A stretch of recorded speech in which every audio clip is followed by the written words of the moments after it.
I'm here, I was like, oh my God, they don't actually care that I'm speaking here. They just give me right downstairs, and it's not even like worth it really. Like, hello, you know, you're like, you came out of state for the talk. People are here listening to you. You're upset that you don't have a room upstairs? Like, that, those sorts of things. Yeah. Like, being able to catch myself in that is not something I would have been able to do even like 2 years ago.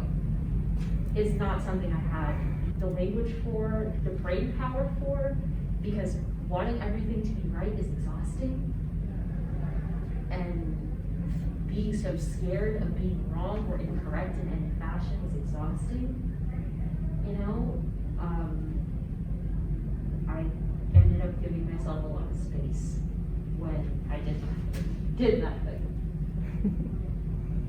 And I would advise everyone to do it to the best of their ability, to their capacity, based on your life, to just like